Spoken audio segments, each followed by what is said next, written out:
Hare Nama Hare Nama eva kevalam Kalo nasteva nasteva nasteva gatiranyata.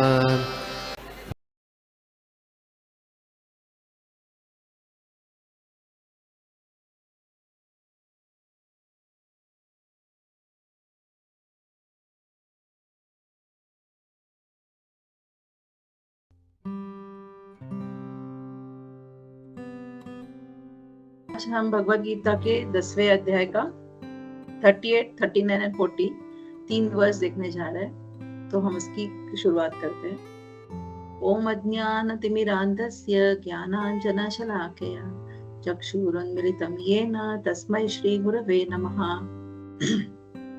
श्रीचैतन्यमनोभीष्टं स्थापितं येन भूतले स्वयं रूपः कदा मह्यं ददाति स्वपदान्तिकं। वन्देऽहं श्रीगुरु श्रीयुतापदकमलं श्रीगुरून् वैष्णवांश्च।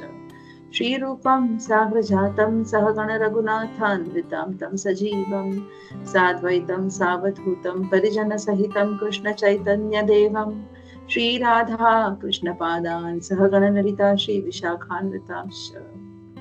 नमो विष्णुपदाय कृष्णपृष्ठाय भूतले श्रीमते भक्तिवेदान्त स्वामिनिति नामिने। नमस्ते सारस्वते देवे गौरवाणी प्रचारिणे निर्विशेष शून्यवादी पाश्चात्य देशतारिणे। जय श्री कृष्ण चैतन्य प्रभु नित्यानंद श्री अद्वैत गदाधर श्रीवासादि गौरभक्तवृंद। तो आज का वर्स है, मैं स्क्रीन शेयर करती हूँ। Verse number 38। स्क्रीन दिख रही है ना मेरी? हरे कृष्ण। प्रभु जी, is the screen visible? Yes माता जी, दिख रहा है। Okay okay sir.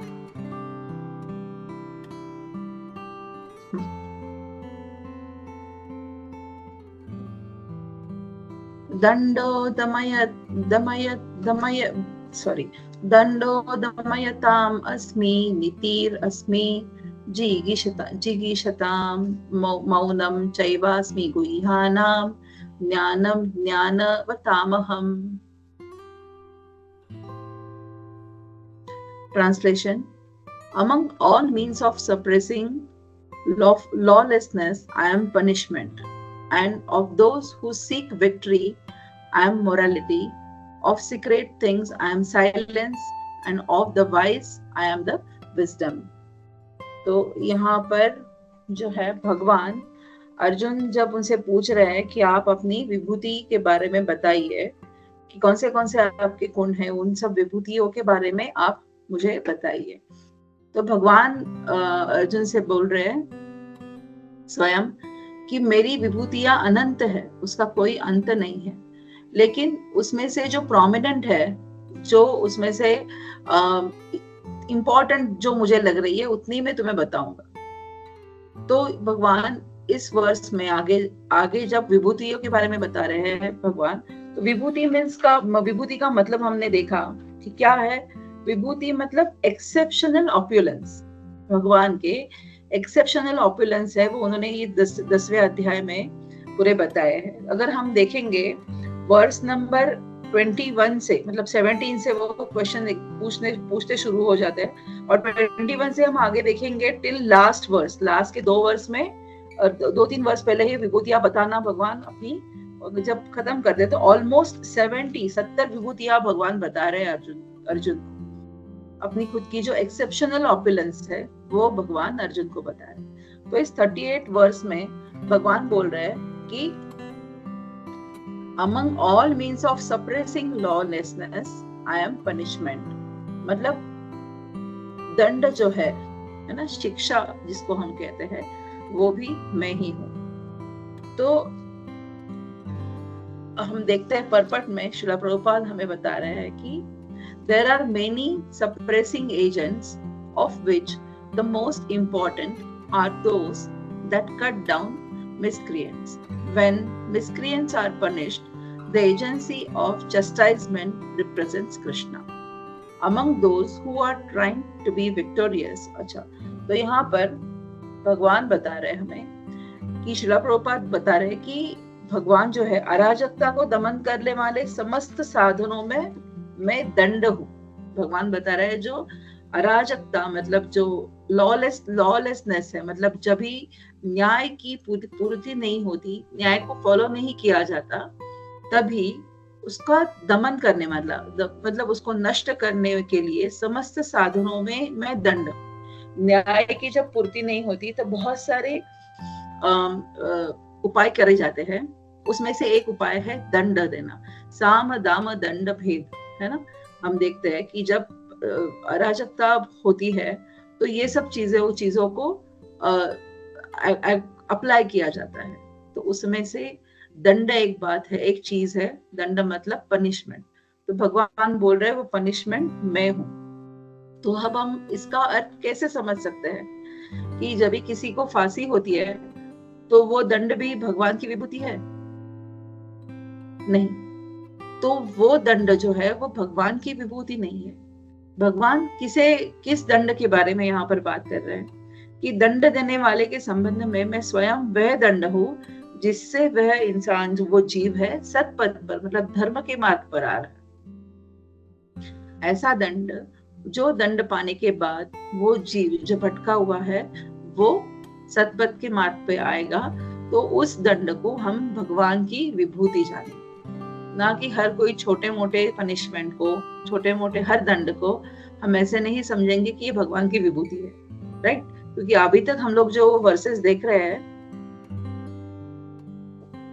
क्योंकि विभूति का अर्थ ही है कि एक्सेप्शनल ऑप्युलेंस, जैसे हमने अभी देखा। तो ऐसा दंड जो उस जीव को धर्म के मार्ग पर या सत्पथ पर ले आए, उस दंड को भगवान की विभूति कहेंगे। तो हम ऐसे समझेंगे कि दंड जो है, पनिशमेंट है यहाँ पर जिसकी बात हो रही है, उसका उद्देश्य यह नहीं है कि सामने वालों को पीड़ा हो, ना किसी को पीड़ा पहुंचाना, ये उस दंड का उद्देश्य नहीं है। तो विभूति जब भगवान के बारे में बात कर रहे, जो भगवान में कह रहे हैं मैं दंड हूँ, वो किसी को पीड़ा देने वाला दंड के बारे में वो बात नहीं करता है ना। ऐसा दंड जो वो जीव जो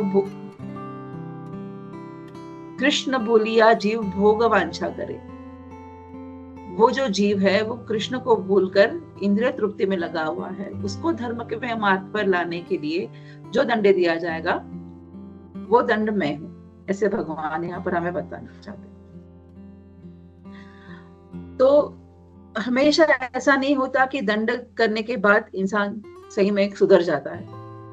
हम देखते हैं हमारे डे टू डे लाइफ में भी कि ऐसा नहीं होता कि आज दंड दिया है, दंडित किया है और वो इंसान सुधर गया है। लेकिन अगर दंड के देने के बाद जब वह जीव जो है वो इंसान अगर उसके सेंसेस को वो कंट्रोल कर सकता है या फिर उसको उसके इंद्रियों को वो भगवान की सेवा में लगा रहा है, तो उस दंड को भगवान की विभूति माना जाएगा, है ना। हमें ये डिफरेंस समझना बहुत जरूरी है कि हम जब देखते हैं कि दंड भगवान कह रहे हैं मैं ही दंड हूं, मतलब हमने किसी को पनिशमेंट कर दिया और हम समझेंगे कि ये भगवान की विभूति है तो हम इसको ऐसे यूज कर सकते हैं, तो नहीं, ये गलत होगा। क्योंकि जब तक हम ये विभूति को, इस पनिशमेंट को जिस विचार से भगवान अर्जुन को बता रहे हैं उसको जब तक फॉलो नहीं किया जाएगा तब तक ये दंड विभूति के रूप में नहीं माना जाएगा। तो हम देखते हैं कि नॉट ओनली कॉमन पीपल, लेकिन भगवान भक्त को भी दंड देते हैं, है ना। कई सारे भक्त भी दंडित होते हैं, ऐसा नहीं कि सिर्फ ऐसा जीव जो धर्म के मार्ग पर नहीं है तो उसी को दंड मिला तो वो भगवान की विभूति है। लेकिन हम देखेंगे कि इस भक्ति मार्ग पर बहुत सारे भक्तों को भी दंड मिलता है वो, लेकिन वो दंड हम कैसा देखेंगे, जैसे एक माँ अपने बच्चे को दंडित करती है ना, पनिश कर दिया है, उसके पीछे क्या भाव होता है, प्यार का भाव होता है। और उसी भाव से जब भगवान अपने भक्तों को दंडित करते हैं तो उसको भी हम समझेंगे कि ताकि वो अपने भक्त को दंडित करने के पीछे भगवान का क्या अर्थ होता है कि भक्त जो है वो भक्त के मन से भोग की इच्छा की जो कामनाएं हैं वो पूरी तरह से नष्ट होने से पहले धीरे धीरे कम होती जाए, है ना। इसीलिए हम महसूस करते हैं कि अगर वैष्णव अपराध, जैसे हम 10 अपराध पढ़ते हैं मॉर्निंग में, तो ये 10 अपराध क्यों हमसे अगर होते हैं तो उसमें से सबसे सीरियस अपराध है वैष्णव अपराध। नाम जप करते वक्त नाम के प्रति होने वाले हमारे अपराध, तो ये सब अपराधों के दंड जो है वो एक भक्त को भी मिलते हैं, लेकिन वो इस भक्त को, इस दंड को हम मानते हैं कि ये एक माता जैसे अपने बच्चे को दंडित करती है, एक उसके पीछे प्यार होता है, और बच्चे उस अपने बच्चे को सुधारने की बार बार क्या कहते हैं, एक अपॉर्चुनिटी दी जाती है ना, दंडित करने के माध्यम से। तो उसी तरह से भगवान भी अपने भक्तों को दंडित करते हैं, और उसके पीछे उनकी कामना होती है कि धीरे धीरे ये भक्त जो है वो ये गलतियों को सुधार कर अपने मन से काम की इच्छा धीरे धीरे कम करके पूरी तरह से मेरे शरण में आए और भगवत धाम वापस लौट आए। इस भावना से जब भक्त दंडित होते हैं तो वो इसी भावना से सोचते हैं कि भगवान ने जो मुझे दंड दिया है वो मेरे भले के लिए ही किया है।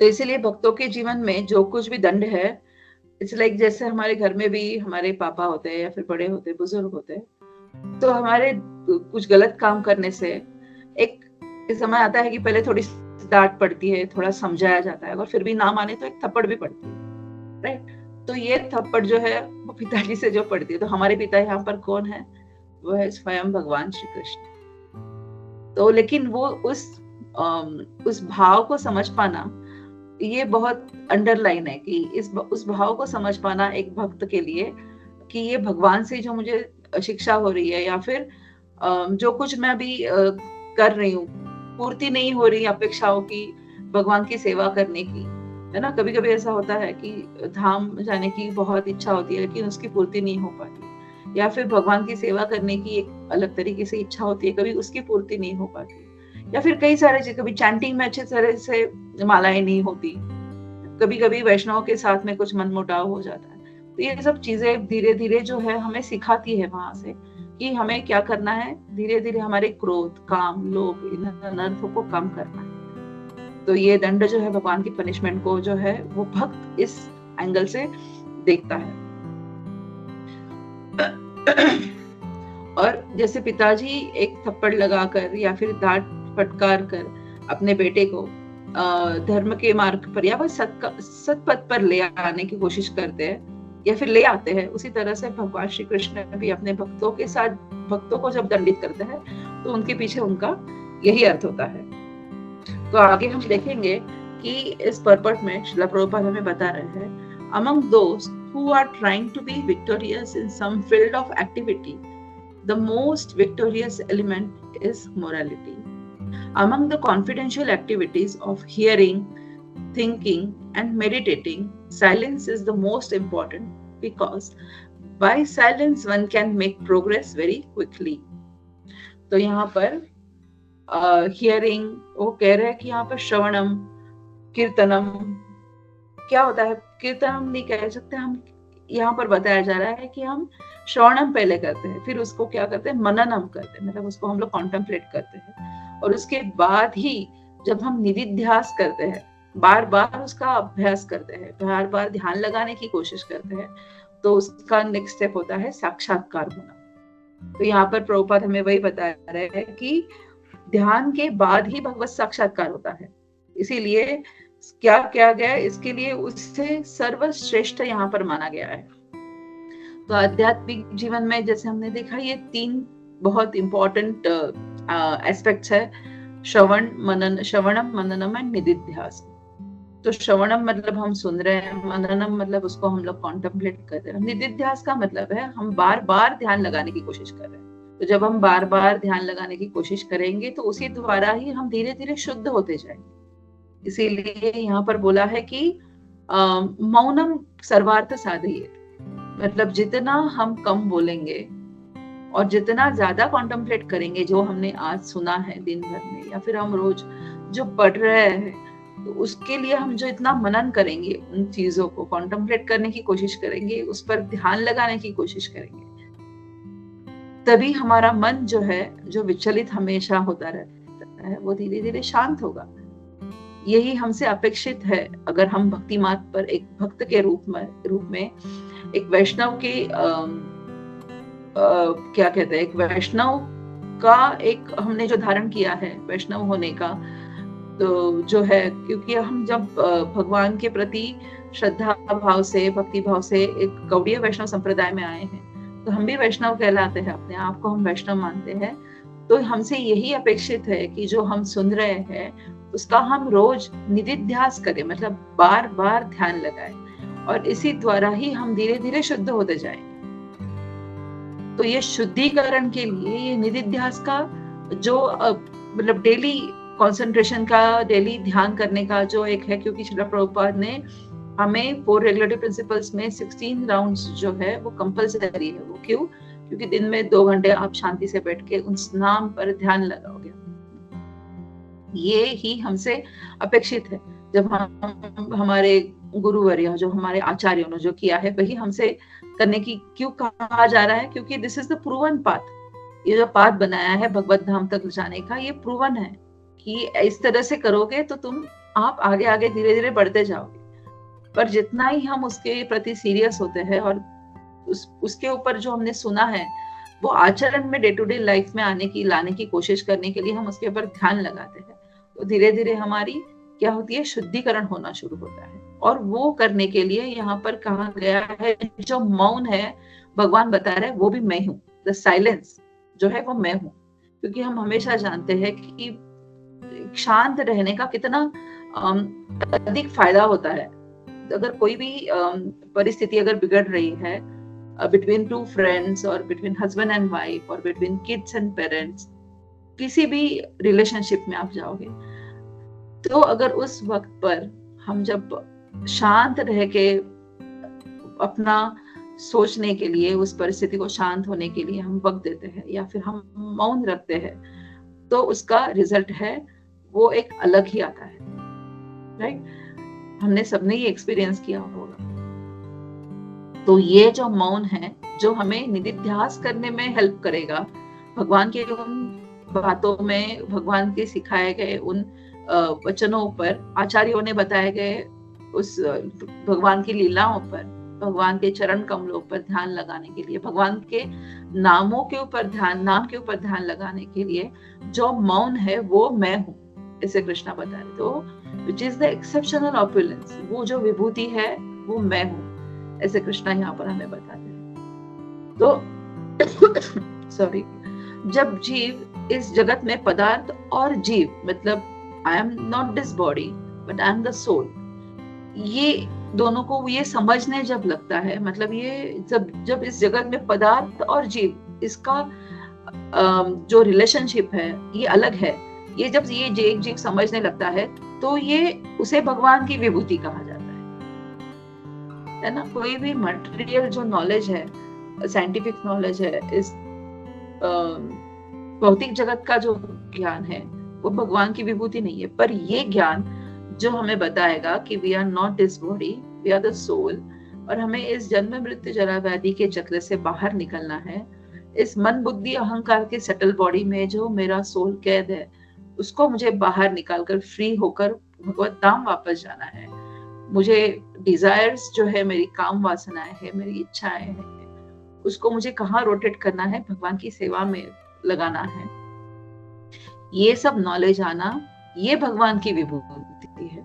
ये ज्ञान होना, ये भगवान की विभूति है। तो हमें कहते हैं कि मैं भगवान का अंश हूँ, मैं भगवान का दास हूँ, ये हमें समझना जरूरी है।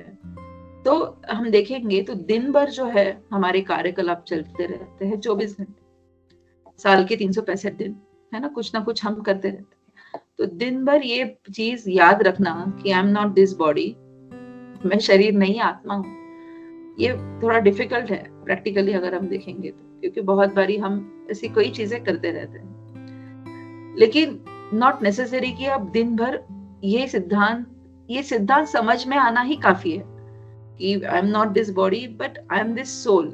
और ये समझ में नहीं आता, इसका कारण क्या है? क्योंकि लोग इंद्रिय तृप्ति में लगे हुए हैं, है ना, अपनी अपनी डिजायर्स को कंप्लीट करने के लिए, अपनी अपनी इंद्रियों को तृप्त करने में लगे हैं इसके लिए। और ये सभी उनकी डिजायर्स उनके शरीर के इर्द गिर्द ही घूमती है। हमारे भी कोई डिजायर्स अभी भी बाकी है, लेकिन ये सब डिजायर्स अगर हम देखेंगे तो हमारे शरीर के ही इर्द गिर्द घूमते हैं। राइट। तो इसके लिए हमें शरीर को नरिश करना है। प्रभुपाद ने कहा है कि हेल्थ फर्स्ट, बट वो किसके लिए? भगवान की सेवा करने के लिए। लेकिन हमें साथ साथ क्या करना है? हमारे सोल को नरिश करना है, हमारी आत्मा को नरिश करना है, हमारी आत्मा की जरूरतों को भी हमें देखना। सो दैट्स व्हाई कि लोग जो ये नहीं जान पाते कि I am not this body, I am this body, I am not the soul, क्योंकि उनको आइडेंटिटी दूसरी पता ही नहीं। तो ये जिसको ये आइडेंटिटी पता है अपनी, दैट इज भगवान की विभूति। भगवान यहाँ पर हमें बता रहे हैं। तो अगर हम देखते हैं कि जो भी दंड दिया जाता है, कभी पनिशमेंट जो हमने पहले देखा, भगवान कह रहे वो दंड में भी हूँ, अगर वो धर्म शास्त्र के अनुसार है तभी वो क्या कह सकते हैं, मतलब वो जो दंड दिया जाएगा वो धर्म और शास्त्र के अनुसार ही होना चाहिए, है ना। अपने अपने मन से कोई दंड हम नहीं दे सकते। जैसे हमने देखा कि who's that? नाम भूल गई मैं, कि जिन्होंने हिटलर, मुसलिनी हिटलर, उन्होंने किया जू लोगों को एक बंद कमरे में बंद किया और वहां पे उन्होंने गैस छोड़ के, मतलब what ever he did, gas उन्होंने रिलीज किया और उससे इतने सारे जो लोगों की जान गई। तो ये जो दंड है वो क्या है? उन्होंने खुद ने बनाया हुआ दंड है, राइट। किसी शास्त्र में लिखा हुआ ऐसा दंड नहीं है वो, दैट पनिशमेंट। तो ऐसी पनिशमेंट कोई काम की नहीं है। भगवान कहते हैं कि मैं वो दंड, मेरी विभूति नहीं है, पर जो धर्म शास्त्र के अनुसार जो दंड है, या फिर क्या कहते हैं जिसको, कि हमें हर समय सोचना चाहिए कि मैं जो ये कार्य कर रहा हूँ या कर रही हूँ वो धर्म शास्त्र के अनुसार है या नहीं। ऐसा कोई भी कार्य जो शास्त्रों को पकड़कर नहीं है, दैट इज नॉट द भगवान की विभूति नहीं। उसी तरह से ये दंड जो है, पनिशमेंट जो यहाँ पर बात हो रही है, भगवान कह रहे हैं, तो हमें इसको अच्छी तरह से समझना है कि हमने बनाए हुए मनगढ़ंत जो हमारे दंड या पनिशमेंट या फिर कोई है जो शास्त्र को पकड़कर नहीं है, उस दंड को भगवान की विभूति हम नहीं मानेंगे। और हम सुनते हैं बार बार, जो व्यक्ति प्रजल्पा करते हैं, है ना, वो क्या कहा जाता है कि प्रजल्पा मतलब मंडेन बातें करते हैं, तो उनको नरक मिलता है। तो इस पर्पट में श्रील प्रभुपाद हमें आगे बताते हैं कि the wise man is he who can discriminate between matter and spirit, between God's superior and inferior natures. Such knowledge is Krishna himself. तो यहाँ पर यही हम देख रहे हैं कि प्रभुपाद हमें बता रहे, कृष्णा बता रहे कि ऐसा जो ज्ञान है जो मटेरियल एंड स्पिरिट मतलब भौतिक और आध्यात्मिक के बीच का संबंध जानता है, वही कृष्णा है। वही वो नॉलेज जान पाना ही कृष्ण को जानना के बराबर है। तो हम देखते हैं कि सुनना, सोचना, ये हमारी क्रिया है रोज की, राइट।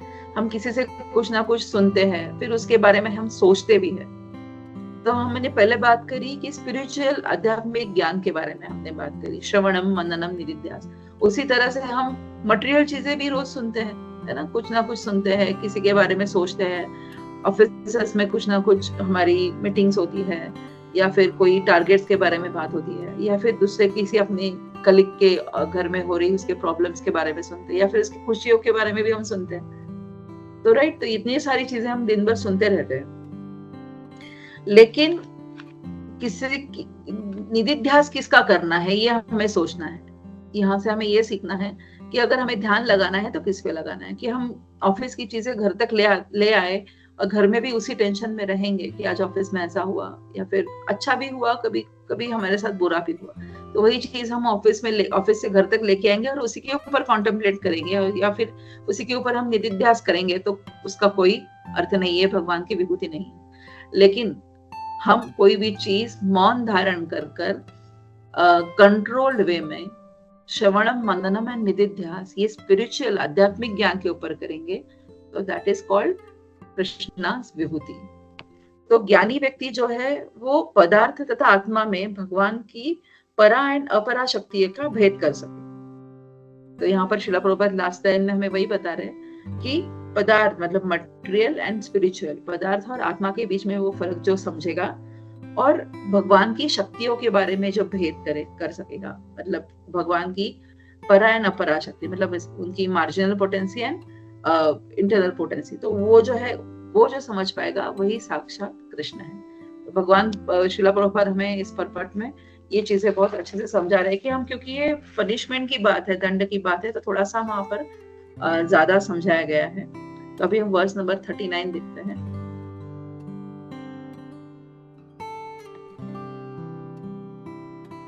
यच्चापि सर्वभूतानां बीजं तद अहम अर्जुन न ततस्ति विना यत्तन्मया भूतं चराचरम्। Translation: Furthermore, O Arjun, I am the generating seed of all existences. There is no being moving or non-moving that can exist without me.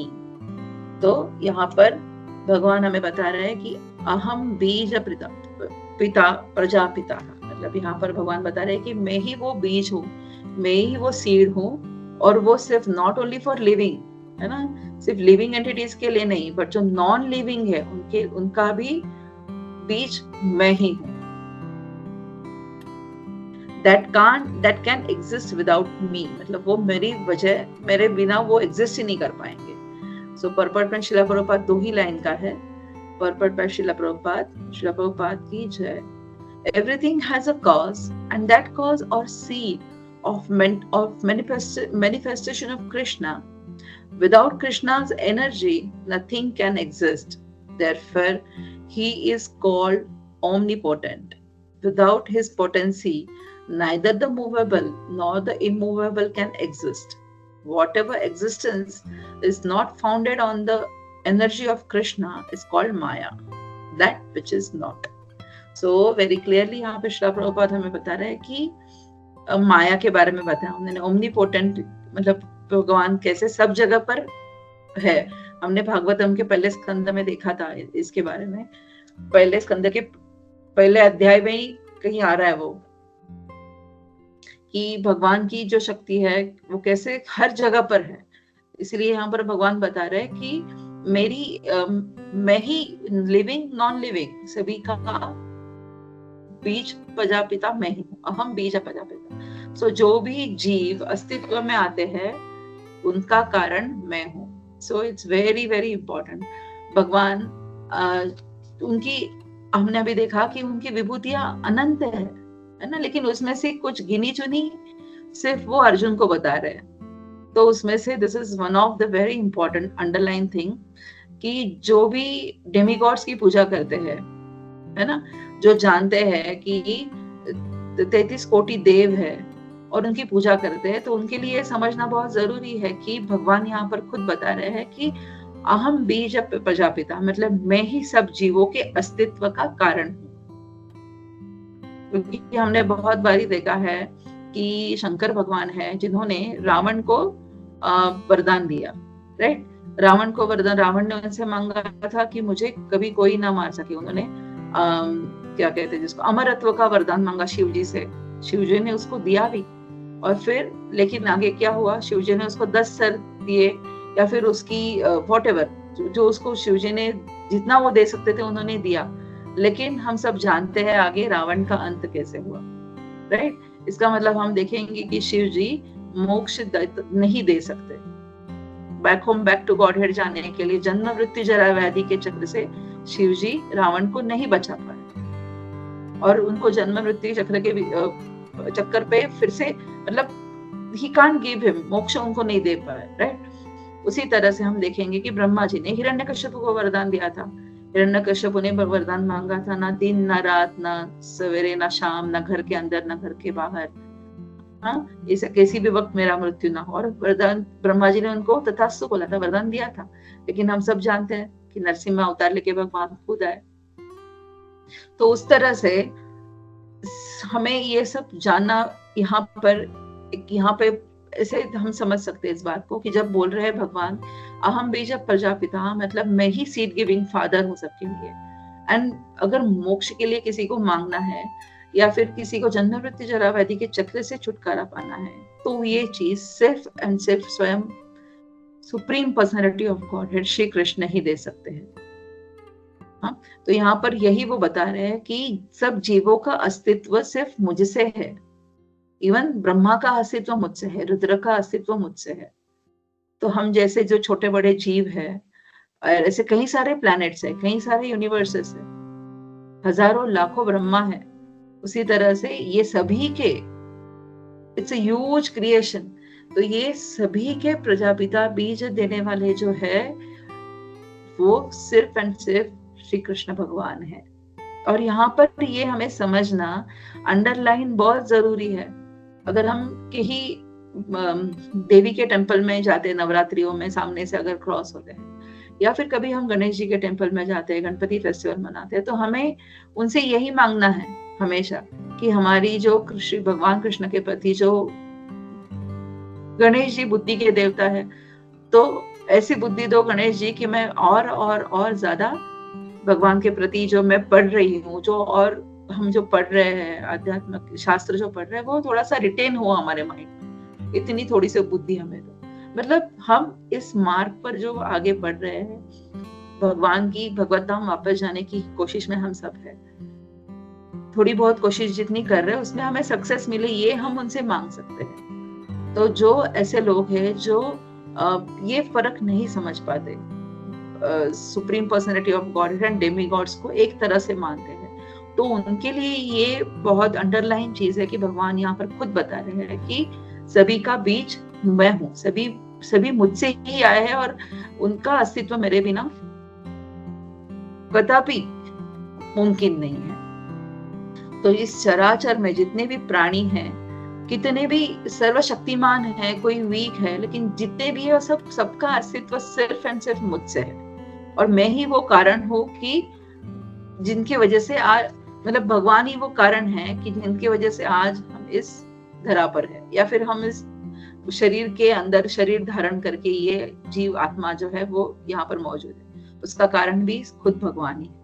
तो प्रत्येक वस्तु का कारण इस सृष्टि में जो है वो भगवान है। इसीलिए वो क्या कह रहे हैं, आई एम द बीज, मैं ही वो सीड हूँ। कृष्ण भगवान खुद अर्जुन को बता रहे हैं। तो जैसे हम देखते हैं कि बच्चा जो है माँ के गर्भ में जो पलता है, तो इट्स वेरी मिराकलस है कि बच्चे को खाना मिल रहा है और इतना सा बीज वो बड़ा होकर पूरा एक ह्यूमन बॉडी को फॉर्म ले रहा है ना। तो पर हमें ये ध्यान देना चाहिए कि ये जो शरीर हमें मिला है उसे हम भगवान की सेवा में लगा रहे या नहीं। और ये जो शास्त्र के माध्यम से जब हम उसे आगे आगे समझते हैं तो हमें ये समझ आता है कि जो माता के गर्भ से पुनरपि जननम पुनरपि मरणम पुनरपि जननी जठरे शयनम इह संसारे बहुदुस्तारे कृपया पाहे पाहि मुरारे, मतलब हमें इस वापस माता की गोद गर्भ में जाना, फिर उस 9 महीने में इतनी सारी तकलीफें करके वो जन्म लेना है, फिर इस मटेरियल वर्ल्ड में आना है, फिर जन्म मृत्यु जरा व्याधि और एंड में मृत्यु पुनरपि मरणम। इस चक्कर से हमें छुड़ाओ हे मुरारी, हमें इस चक्कर से छुड़ाओ। तो हम इस चीज को जब जानते हैं तभी हमें ये समझना है कि ये जो देह मिला है हमें, मनुष्य शरीर, वो किस लिए मिला है, क्योंकि हम भगवान की सेवा कर सके और सिर्फ सेवा करने के लिए हमें ये शरीर मिला है। और इसका एक्सेप्टेंस हमें जब आएगा और इस सोच के ऊपर हम जब ध्यान लगाएंगे तब हम समझ पाएंगे कि हमें कैसे यूज करना है। और इसीलिए आचार्यों ने भी हमारे बहुत सारे कुछ चीजें ऐसे हमें दे रखी है ऑलरेडी, कैसे हम इस शरीर को, श्रील प्रभुपाद ने हमें बताया है कैसे इस शरीर को हम भगवान की सेवा में लगाएंगे। तो भगवान की शक्तिमत्ता पर हमें भरोसा होना चाहिए। जो भगवान की ये शक्ति है इसके ऊपर हमें भरोसा होना बहुत जरूरी है, और तभी हमारी गति जो है उसके ऊपर असर पड़ेगा। क्योंकि हम देखते हैं कि हम सोचते कभी कभी कि भगवान जो मेरी भक्ति में हूँ, मैं अभी तक वहीं पे हूँ, मेरी गाड़ी ना आगे बढ़ रही है ना पीछे आ रही है। वो ऐसा क्यों हो रहा है? क्योंकि हम में 100% क्या कहते हैं जिसको, एक्सेप्टेंस नहीं है इस चीज का कि ये हमारे बीज जो देने वाले सीड गिविंग फादर है जो हमारे, वो श्री कृष्ण भगवान स्वयं है, जो हमारे हृदय में परमात्मा के रूप में भी वास कर रहे हैं। राइट? तो ये बहुत जरूरी है समझना, जो भगवान खुद अर्जुन को बता रहे हैं अपनी विभूतियों के बारे में। तो हम देखते हैं आज का लास्ट वर्स। So इस वर्ष में श्रील प्रभुपाद बता रहे हैं whatever existence is not founded on the energy of Krishna is called Maya, that which is not. तो जो भी ऐसी चीज है जो कृष्ण भगवान के एनर्जी में नहीं आ रही है उसको माया कहा गया है ना। माया है, कृष्ण के पीछे ही है। जब हम कृष्ण को भूलेंगे तो माया आगे आएगी, जब माया को हम वो भूलेंगे तो कृष्ण भगवान आगे आएंगे, राइट। तो maya is what, that which is not, जो एग्जिस्टेंस ही नहीं है जिसका, दैट इज माया। और जिसका एग्जिस्टेंस है वो है स्वयं भगवान कृष्ण। तो हम अगला वर्स देखते हैं 10.40। नानु अस्ति मम दिव्यानां विभूतीनां परन्तप एषत् उद्देशतः प्रोक्तो विभूतेर्विस्तरो मया। Translation: O mighty conqueror of enemies, there is no end to my divine manifestations. What I have spoken to you is but a mere indication of my infinite opulences. देखो यहाँ पे श्री भगवान जो है वो बता रहे हैं, ओ माइटी अर्जुन को बता रहे हैं। अर्जुन को यहाँ पे बोल रहे हैं कॉन्करर ऑफ एनिमीज, है ना, शत्रु का नाश करने वाले, कॉन्करर ऑफ एनिमीज। हे अर्जुन सुनो, तुम क्या सुनो, there is no end to my divine manifestations. मेरे जो डिवाइन, मेरे जो आध्यात्मिक, मेरे जितनी शक्तिशाली जो मेरे मैनिफेस्टेशन है उसका कोई एंड नहीं है, ये उसका कोई अंत ही नहीं है। What I have spoken to you is but a mere indication of my infinite opulences. जो मेरा इतना infinite opulences जिसका कोई अंत नहीं है, ऐसे जो मेरे opulences है उसको तुम समझो। मैंने जो तुम्हें ये गिनाया अभी तक, जो 70 टोटल मैंने कहा, 70 opulences भगवान यहाँ पे कम ज्यादा यहाँ वहाँ बोल रहे हैं। These are just little bit, that tiny वाइनी उनके जो छोटे छोटे से बता रहे हैं। बस छोटे बच्चों को हम बताते हैं ना, जैसे बड़ी चीज नहीं बताते, छोटी छोटी चीजें बताते हैं, जितना वो समझ सकता है उतना ही बताते हैं। उसी तरह से भगवान अर्जुन को ये छोटी छोटी बातें बता रहे हैं, इसके अलावा भी। लेकिन ये कितनी इंपॉर्टेंट बात है जो उन्होंने बताई है। वो कह रहे हैं कि मैं ही बीज हूँ, वही कह रहे हैं मैं दंड हूँ, तो ये भी मेरी विभूति है।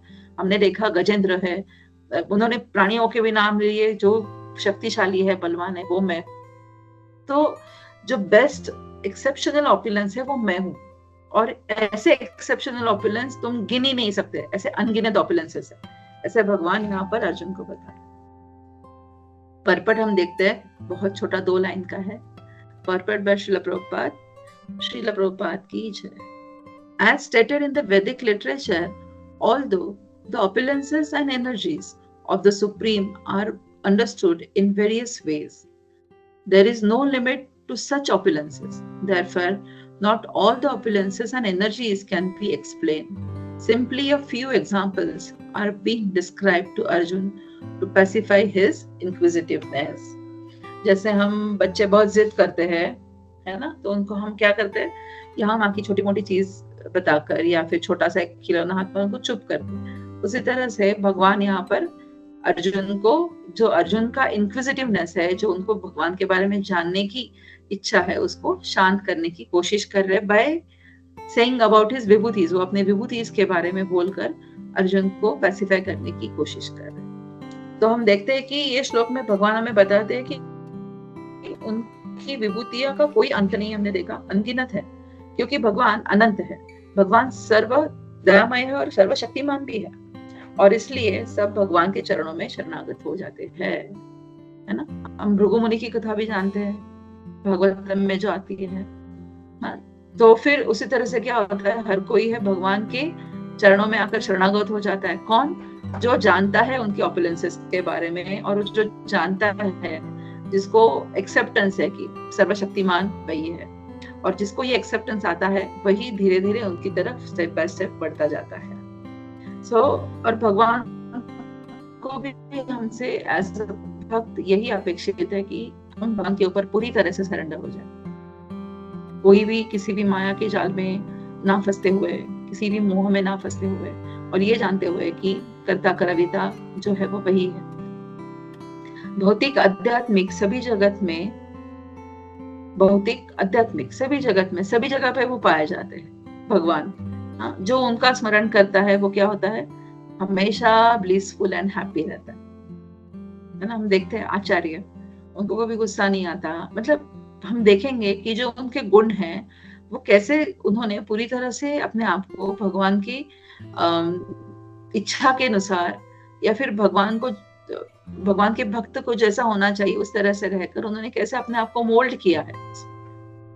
तो इसीलिए क्या होता है, वो हमेशा ब्लिसफुल और हैप्पी रहते हैं। और नॉट ओनली आचार्य के बारे में तो वो तो है ही, लेकिन in this present world also हमारे सराउंडिंग भी हम देखते हैं ऐसे कोई लोग होते हैं कि जो हमेशा खुश रहते हैं। ऑफिस में होंगे, आपके फ्रेंड सर्कल में होंगे, नेबर्स में होंगे, ये देखेंगे उनको कोई चिंता नहीं लगी होती, वो हमेशा शांति से ब्लिसफुल सुखी होते हैं, क्योंकि उनका एक एंगल ये भी होता है कि yes there is someone beyond, मेरे ऊपर कोई है जो ये सब कुछ देख रहा है, राइट। तो स्वयं भगवान अनंत है और उनकी विभूतियां भी अनंत है। वो खुद ही बता रहे हैं अर्जुन को कि मैंने तुम्हें सिर्फ तुम्हारी इच्छाओं की, तुम्हारा जो इंक्विजिटिवनेस है, तुम्हारी जो लालसा है मेरे बारे में और जानने की, मेरी विभूतियों के बारे में जानने की, इसलिए मैं तुम्हें नहीं, तुम्हें ये थोड़ी सी छोटी मोटी जो मेरी है, टाइनी वाइनी जो है, वो उनको मैंने गिना ही है, तुमको बता दिया है।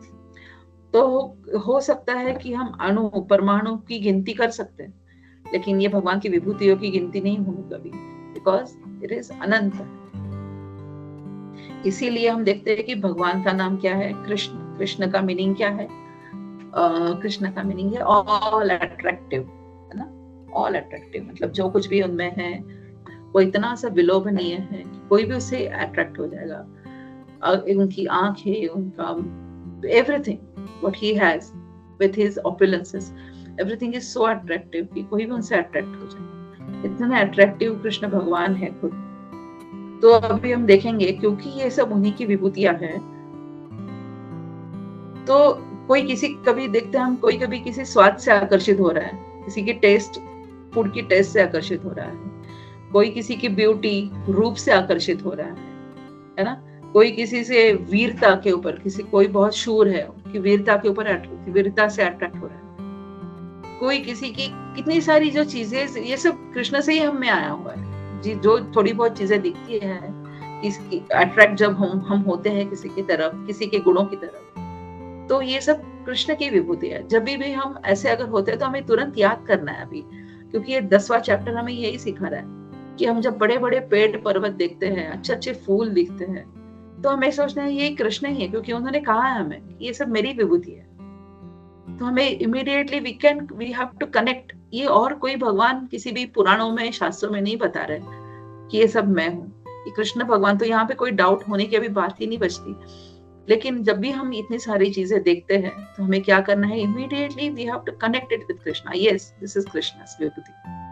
जब कोई ऑल अट्रैक्टिव है, जब कोई भी चीज बहुत सुंदर दिखती है, तो हमें इस डिजायर से नहीं कि हाँ ये मुझे भी चाहिए, इस डिजायर से उसकी तरफ नहीं देखना है ना। हमें इच्छा, काम इच्छा उसकी तरफ नहीं लगानी है अपनी। हमें ये सोचना है कि दिस इज कृष्णास विभूति। क्योंकि एक मैंने लेक्चर में सुना, अमरेंद्र प्रभु जी कह रहे थे कि जब भी हम बाहर निकलते हैं, हम नेचर में जाते हैं, देखते हैं कितना सुंदर निसर्ग होता है हमारे सराउंडिंग, पहाड़ होते हैं बड़े बड़े, फूल, ग्रीनरी, कितनी हमारी आंखें एकदम सूदिंग हो जाती है, मतलब बहुत अच्छा लगता है हमारे आंखों को ये सब रमणीय स्थानों को देखना। तो ये सब अभी हमने जाना, जैसे ये सब कृष्णा की विभूति है। तो अमरेंद्र प्रभु जी बता रहे थे कि जब भी मैं ये सब देखता हूँ, मैं यही कहता हूँ, सर्वेशाम कृष्णार्पणमस्तु। जो मेरी आंखें एंजॉय कर रही है ये सब निसर्ग का रमणीय स्थान जब देख रही है, तो ये सभी चीजें जो है कृष्णार्पणमस्तु, ये सभी कृष्ण आप ही हो, और ये सब सुंदर चीजें जो है आप ही के चरणों में आ। सो दिस इज व्हाट, ये जो है 3 चीजें मैंने 3 वर्सेस के बारे में जितनी पढ़ी, जितनी सुनी, वो सभी आपके साथ शेयर करने की मैंने कोशिश करी है।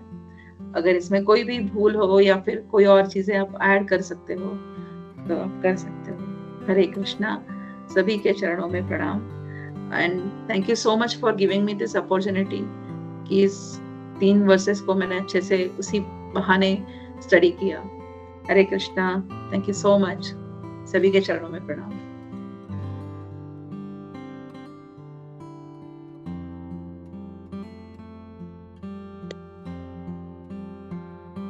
हरे कृष्णा माता जी, दंडवत प्रणाम। बहुत अच्छे से आपने समझाया। बहुत बहुत धन्यवाद।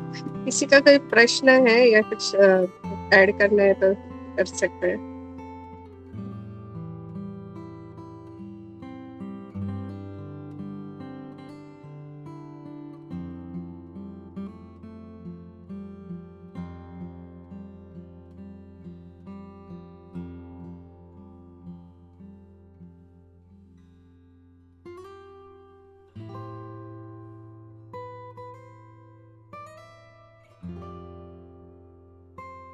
हरे कृष्णा हरे माता कृष्णा। जी। Okay, yeah. धन्यवाद माता जी। हरे कृष्णा। हरे कृष्णा प्रतिभा मैंने माता अच्छा जी, लगा। प्रणाम माता जी। अच्छा, प्रणाम।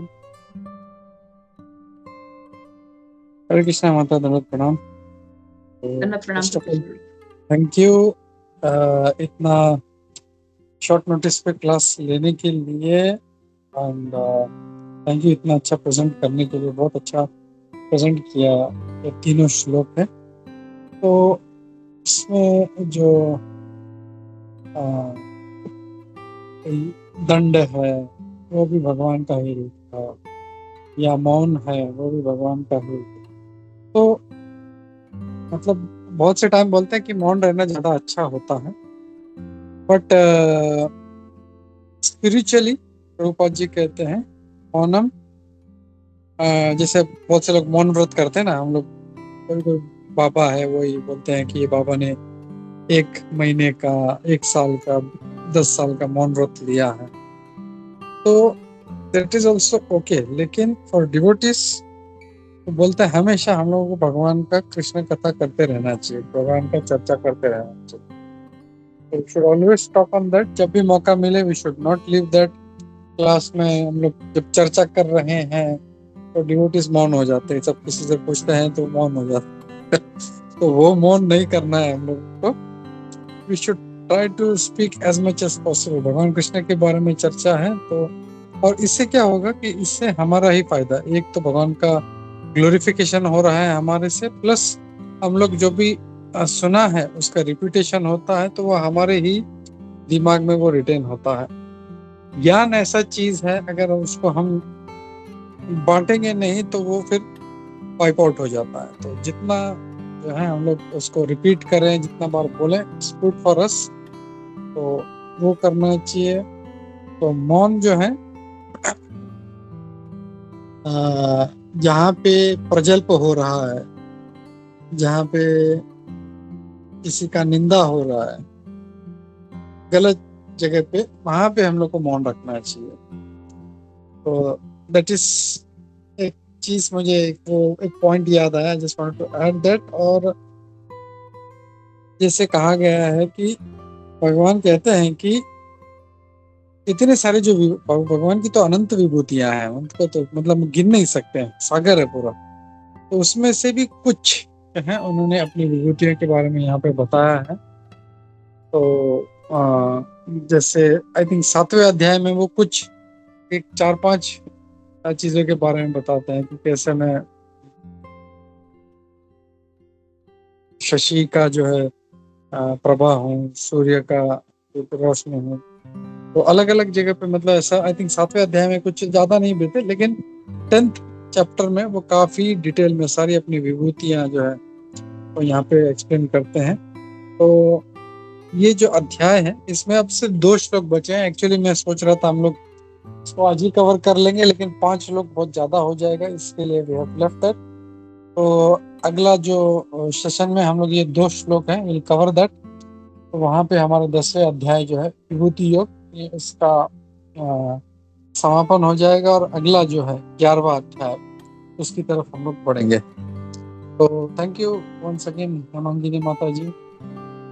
तो बहुत बहुत धन्यवाद, और ऐसे जुड़े रहिए। हरे कृष्णा, दंडवत प्रणाम। भगवद गीता यथारूप की जय, श्रील प्रभुपाद की जय, इसका गुरु वृंद की जय, सभी उपस्थित भक्त वृंद की जय। हरे कृष्णा। हरे कृष्णा प्रभु जी, थैंक यू सो मच। धन्यवाद।